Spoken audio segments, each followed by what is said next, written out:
Hello, welcome to StumbleTV.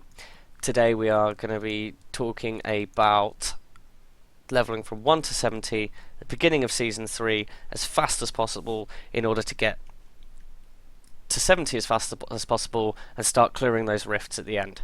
Just to be able to gear up, get into some greater rifts, start being able to farm and gear your characters properly.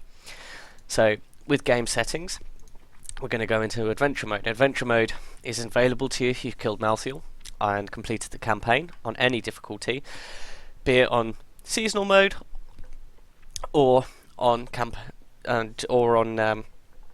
normal ladder mode, or you know, whatever you decide to play. And the difficulties we'll have available will be normal, hard, expert, and master. Torment becomes available at level 60, and so at the very beginning of the seasonal campaign, you won't be able to just jump into Torment, and it probably wouldn't be as efficient as just working towards leveling through expert or hard, for example, purely because as you're leveling, you're not going to have optimal gear, so you're going to be wanting to level as fast as possible, do the highest difficulty possible while still killing the monsters as fast as possible and making it easy for yourself. So after doing some time trials with some friends and the team that I'm going to be leveling with, we have decided that we set a benchmark time, and we started leveling at on expert, and we managed to get to level 7 in 7 minutes, and we knew that was slow, that wasn't that great, so we wanted to test the other difficulties against it. So how quickly could we get to level 7? We found that normal was about a minute and a half, 2 minutes slower.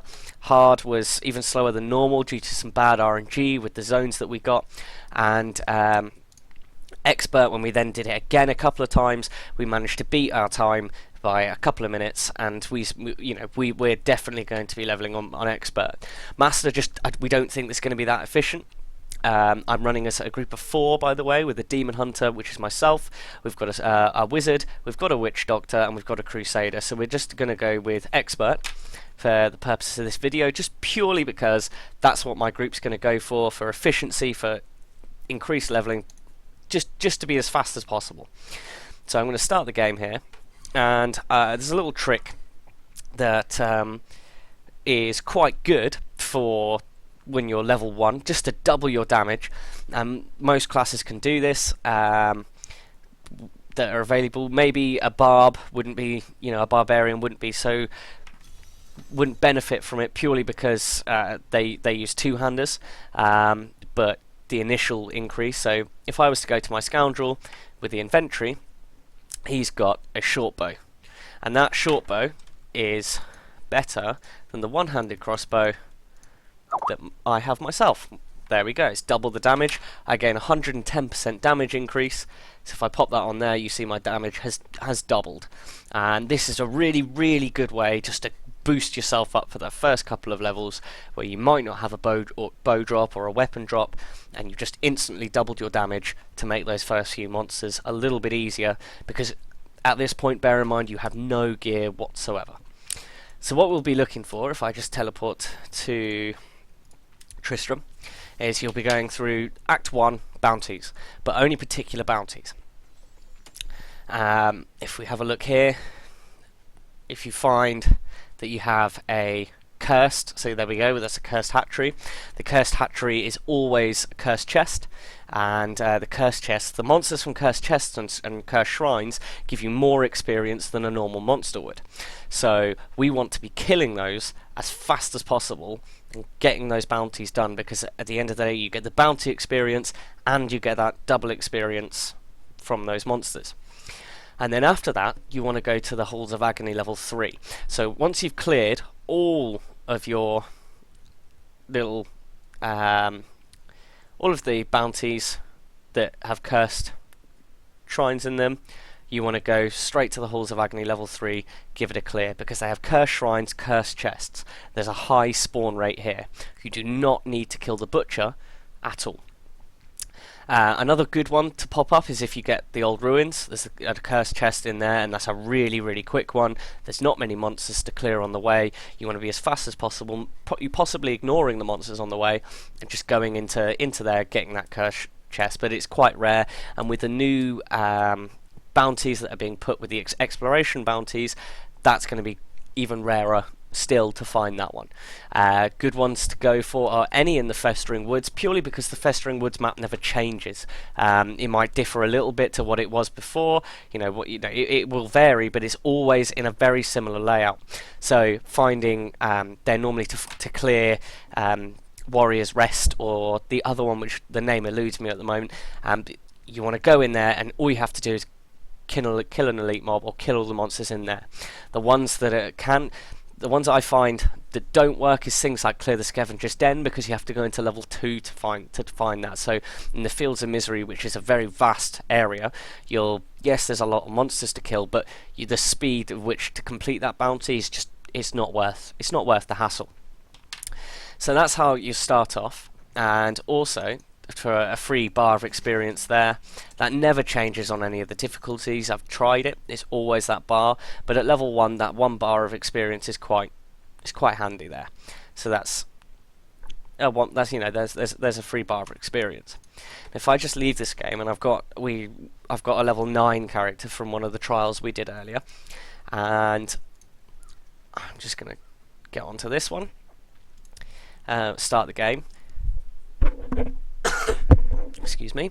And when we get into the game, you'll be able to see that there's a couple of things that you'd like to start crafting and start buying from the vendors.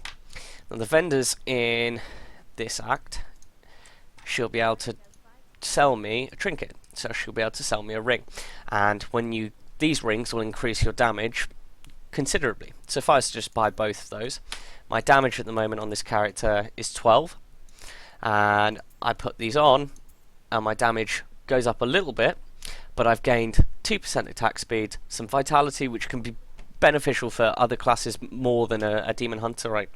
I run as a glass cannon normally, and then we've got 6% chance to deal area damage on hit. Now this ring is probably a lot better than it looks, purely because as a demon hunter right now I have no AoE damage, and that AoE damage I found has been quite slow when I was the only damage dealer there.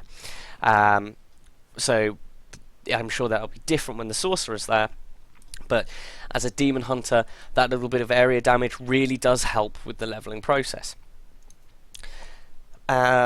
Then you can also get experience rings, which we all know that bonus experience is really important to start leveling up.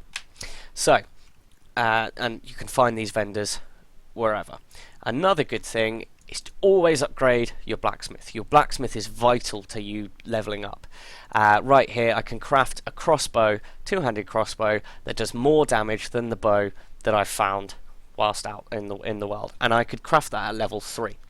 Now I didn't craft it before, but by this time you'll have found enough materials to be able to make that nice little crossbow, and then can craft this one at level 7, which is double the damage of the one, or pretty much double the damage of the one that I'm wearing now.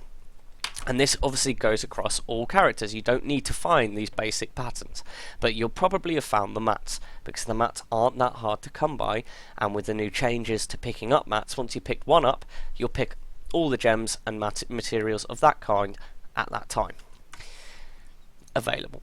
And another thing that we're going to be doing, we haven't tested this, but I've read up and I found it from another couple of guides that I've been reading, because I really want to level really quickly this time, is if I go onto I'll just go onto my main character, I'll start a game quickly. You'll have to do this in the campaign mode, purely because the first time you kill an end boss in a campaign mode, you're guaranteed a legendary. So we will be stopping at level 17 with the bounties, and we will be going to go and kill the Skeleton King. The reason that we're going to go and kill the Skeleton King is for the legendary, because he can drop the crown. So if I go and kill him now, I hope he'll drop one for the purpose of an example. He'll drop this lovely ring. Oh, nice goblin. Oh, that's the new one. I haven't seen that one yet. That's the gold goblin. So he'll drop me a crown, I hope, and the crown at level 18 begins to guarantee you a socket. Now you can spend 15 minutes clearing up to the Skeleton King, which it shouldn't really be an issue for you if you've got an organised group. Maybe if you're on your own, it will take a little bit longer, but you'll really want to go and kill the Skeleton King just to get this crown, because it's guaranteed a socket and it will multiply whatever gem that is in that socket.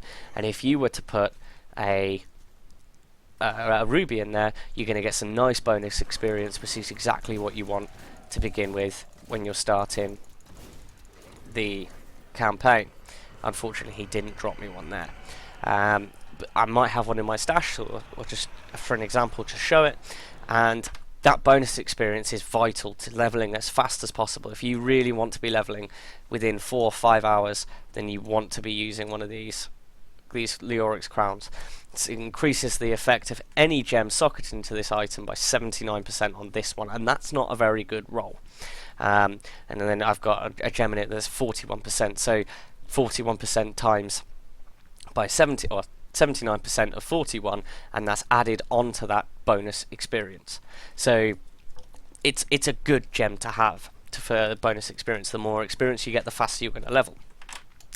So it's worth taking the 15 minutes that it might take as a group to kill the Skeleton King,